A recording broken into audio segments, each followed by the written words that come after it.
Kishane Thompson, 24 years old, 3 global silver medals, Jamaica's most dangerous sprinter. He did not come to Florida for a world record. Nobody scheduled one, nobody expected one. The 150 meters is barely contested at the elite level. Then, the gun fired. What he did next put his name somewhere no sprinter had ever reached on a standard track. Kishane Thompson grew up in Mitchelltown, a quiet fishing village in the Jamaican parish of Clarendon. Not a place known for producing sprinters. A place that knows the sea, the heat, and hard work. That is exactly where he came from. In 2019, Coach Paul Francis spotted him and arranged for Thompson to study at the University of Technology in Kingston. From there, Stephen Francis, known across Jamaica as Frano, took over his development at the MVP Track Club.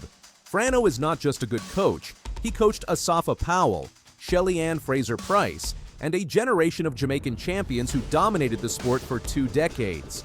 Having him shape a teenage Thompson was not luck. It was a blueprint. Thompson's early years were interrupted repeatedly by injury. Multiple setbacks kept him off the track during the years most sprinters use to build momentum and experience. Even at the 2023 Jamaican Championships, when he ran 9.91 seconds in the opening heat and left the crowd speechless, Francis pulled him before the semifinals. Not because of injury, because the plan said so. They were protecting him. They were not in a rush. When he finally opened up on the world stage, he did it fast. His Diamond League debut in Monaco in July 2023 was quiet, but by September, he had lowered his personal best to 9.85 seconds in Xiamen, China. The athletics world took notice. Most elite sprinters possess either a powerful start or a dangerous finish. Thompson had both. Coaches use a word for that combination: rare. By June 2024, he ran 9.77 seconds at the Jamaican Olympic Trials in Kingston, the fastest 100-meter time on the planet that year, and the quickest the distance had been run anywhere on Earth in 2 years. He was 22 years old. He was going to Paris, and every sprinting fan in the world was watching. His coach told him before the race to run hard for the first 60 meters and then shut it down. Thompson followed instructions and still ran 9.77. Nobody wanted to think too hard about what the full effort might produce. Paris 2024 should have been Thompson's moment. He arrived at the Stade de France as the world leader in the 100 meters. He had the best time on the planet. He had the start and the finish and the preparation and the coach. He had everything a sprinter needs to win gold. Then came one of the closest finishes in Olympic history. Thompson and Noah Lyles crossed the line in 9.79 seconds, identical times, but the photo finish separated them by 0.005 of a second. Lyles' torso had crossed the line just ahead, not a full blink, not even half a breath. Thompson had run the race of his life and still finished second.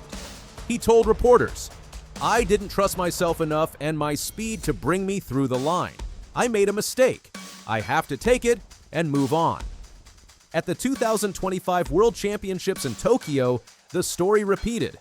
Thompson ran 9.82 seconds in the 100-meter final, a strong performance by any measure. But his own compatriot, Oblique Seville, crossed first. Thompson finished second again. Then came the 2026 World Athletics Indoor Championships in Torun, Poland.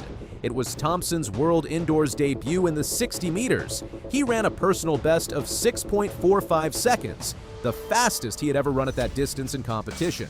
He earned silver. Jordan Anthony, the 21-year-old American, won gold in 6.41. Thompson's third consecutive global silver medal at 3 different championships. 3 global finals, 3 silver medals. 3 times he was on the podium, looking up at someone else. But look at the times. His 100-meter personal best of 9.75 seconds, set at the 2025 Jamaican Championships, places him 6th on the all-time list. His times were not falling. They were climbing. His outdoor season-ending marks in both 2024 and 2025 led the world. He was not declining. He was building. And 2 weeks after collecting silver in Torun, he boarded a flight to Florida with something to prove. 2 weeks after Turin, Thompson arrived at the Anson Sports Complex in Miramar, Florida. The event was the 2026 Miramar Invitational, a World Athletics Continental Tour silver meeting. Not a Diamond League, not a World Championship.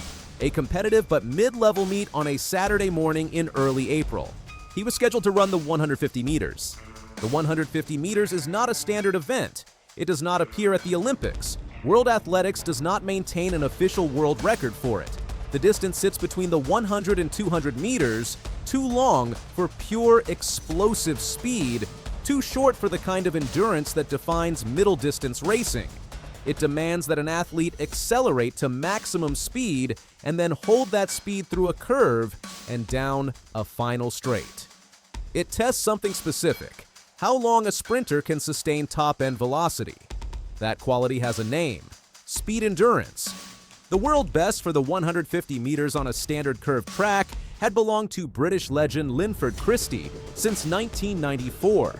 Christie ran 14.97 seconds, a time that had survived 32 years of sprinting history, mostly because the event was rarely contested at elite level. Christie was an Olympic champion, a world champion, one of the most decorated sprinters Britain has ever produced. His mark seemed untouchable.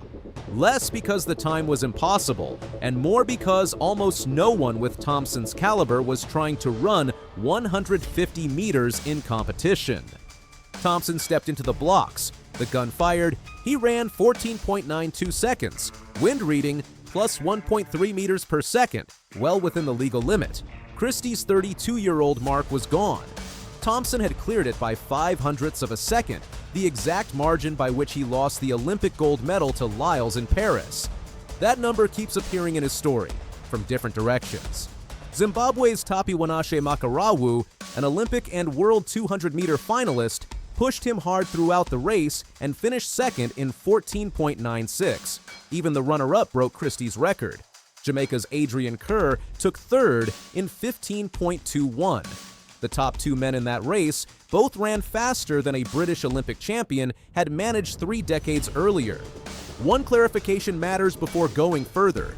Usain Bolt holds a faster time in the 150 meters. In 2009, on a closed straight street course in Manchester, England, Bolt ran 14.35 seconds.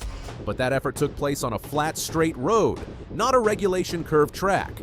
The absence of a curve removes one of the most demanding elements of the event. On a standard track, athletes must navigate a bend that costs time and requires different muscle mechanics.